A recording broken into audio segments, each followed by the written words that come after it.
Olá galerinha do Pinceladas do Saber, estamos aqui então para mais um de nossos vídeos, né? E hoje eu gostaria então de conversar com vocês. Antes de mais nada, né, eu gostaria de me apresentar. Eu sou Daniel Matheus Ladeira, sou formado em História e atualmente estou fazendo uma graduação em Teologia pela FTSA, Faculdade Teológica Sul-Americana. O nosso canal, eu tenho sentido em alguma medida, né, eu venho anunciar duas coisas para vocês.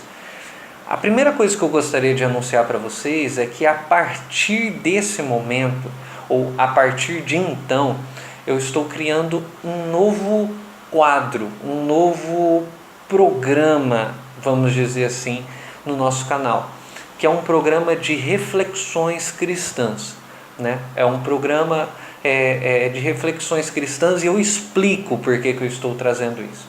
Eu estou trazendo isso porque a minha carga de leitura, o meu existir, o quanto eu tenho debruçado sobre livros, sobre estudos, sobre palestras, tem tido relação com a religião, ou melhor dizendo, com a espiritualidade cristã, com o modo cristão de lidar com a vida e com a existência.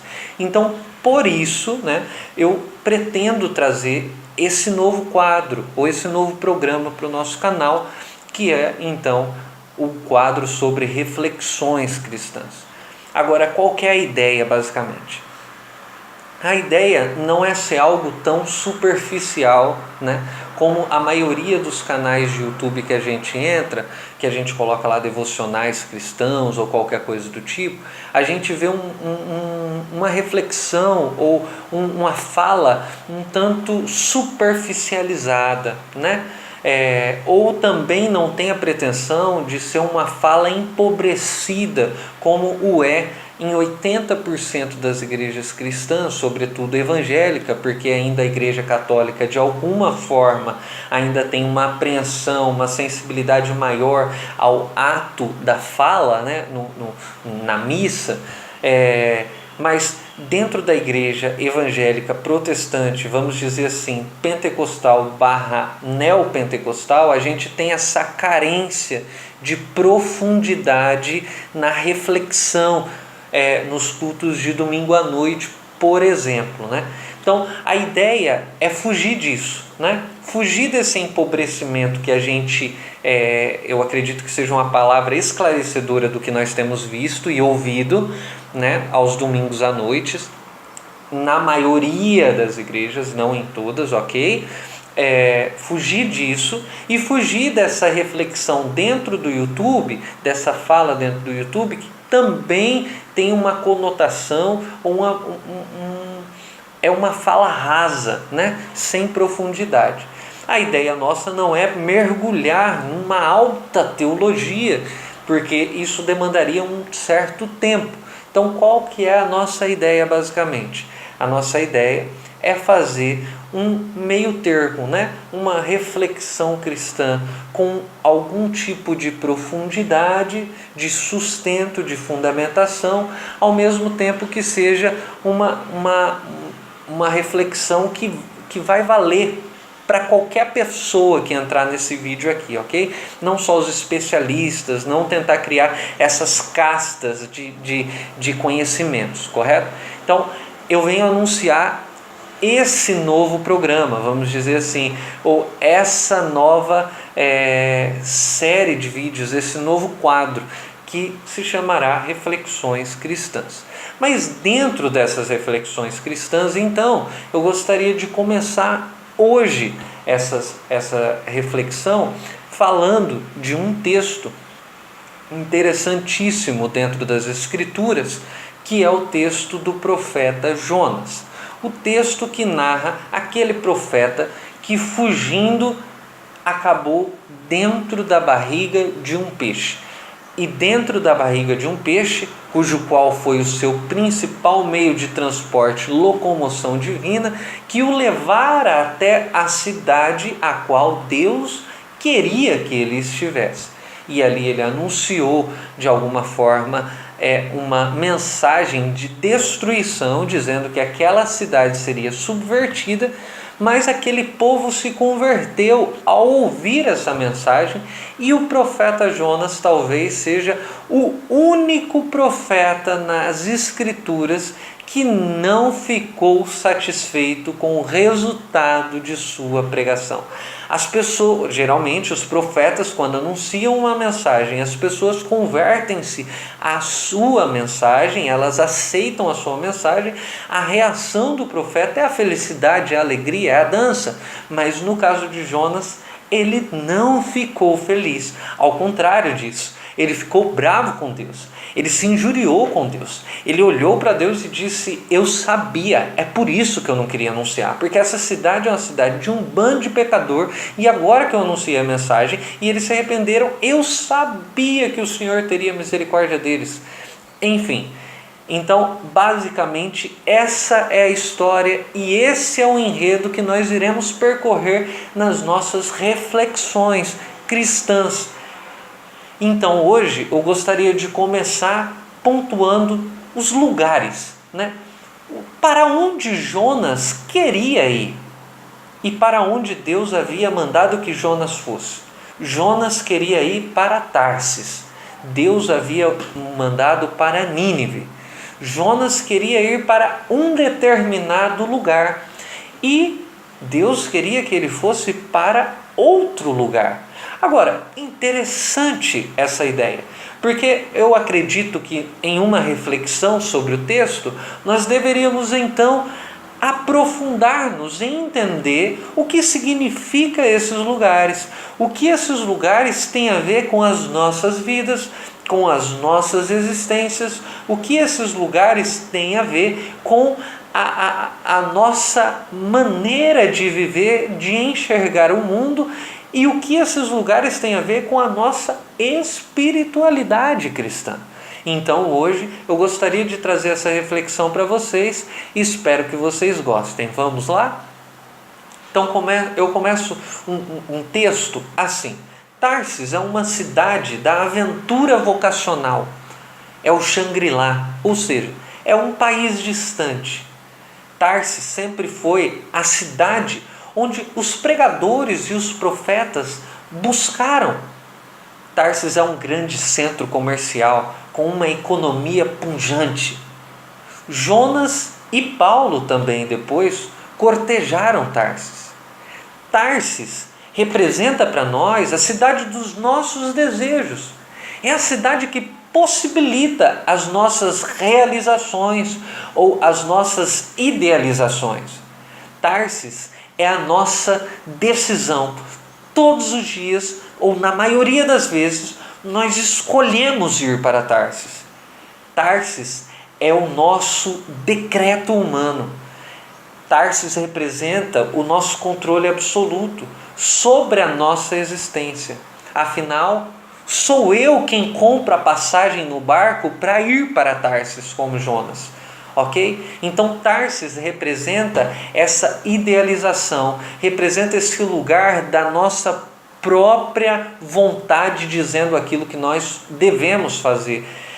Tarsis é a nossa decisão, é o nosso decreto humano absoluto. Tarsis é esse lugar que nos possibilita, que nos enche os olhos, que nos traz algum tipo de sabor na boca, ok? Ao falar.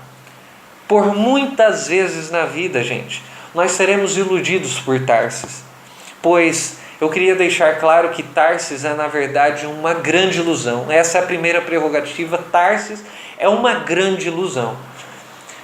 Tarsis é o nosso Éden, é o lugar do jardim de delícias, é o lugar da nossa idealidade, é o lugar da perfeição, é o lugar do não erro, é o lugar do ser.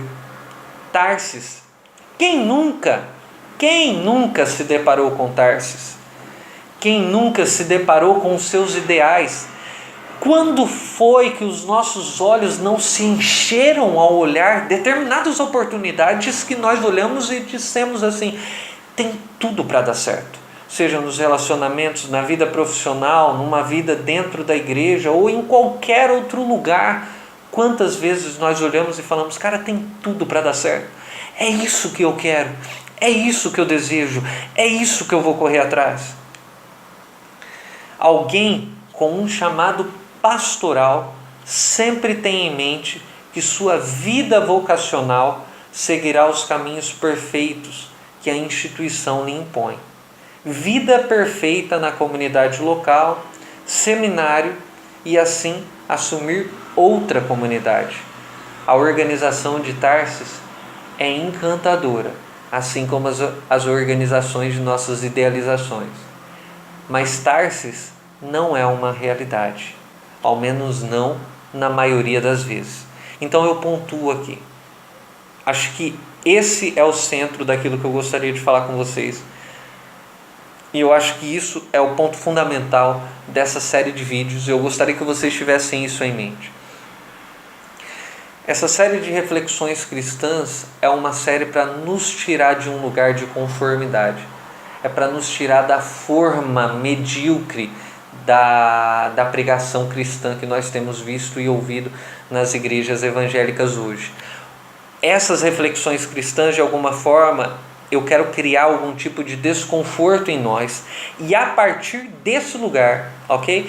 Não é de fora da igreja, né? Não é de fora do discurso religioso ou espiritual cristão, não é de fora desses lugares que eu pretendo fazer algo, ok? Tem bastante gente, muitos filósofos, sociólogos, enfim, uma série de pessoas, ateus, agnósticos, que de alguma forma causam inconformidade dentro da instituição cristã, ou causam desconforto dentro da instituição cristã, ok? Eu estou dizendo aqui, não, o meu lugar não é um lugar de fora, é um lugar de dentro.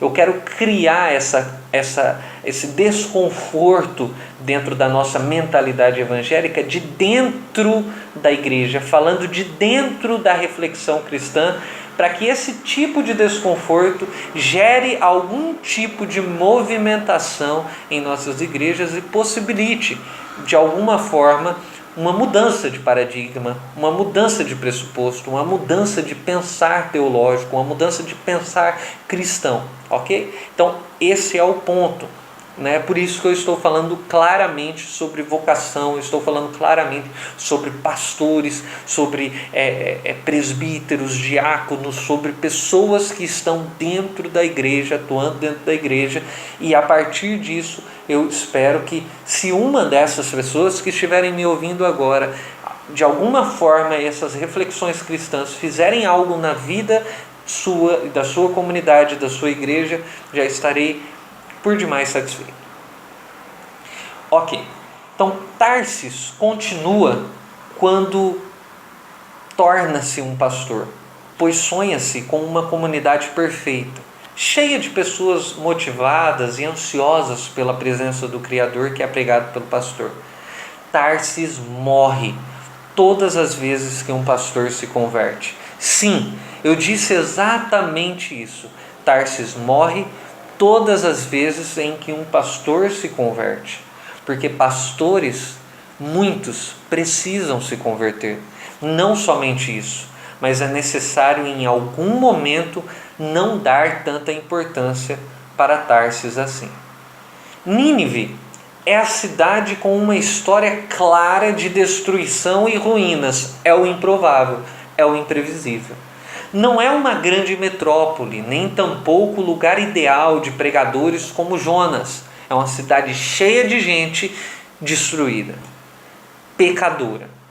Não seria escolhida como centro de uma experiência espiritual por sedentos das igrejas evangélicas hoje. Mas Nínive é o lugar da realidade humana. Em Nínive você se depara com pessoas perdidas, gente como gente. Em Nínive é necessário você lidar com a sua escuridão interna. Nínive é a nossa queda e não o nosso paraíso.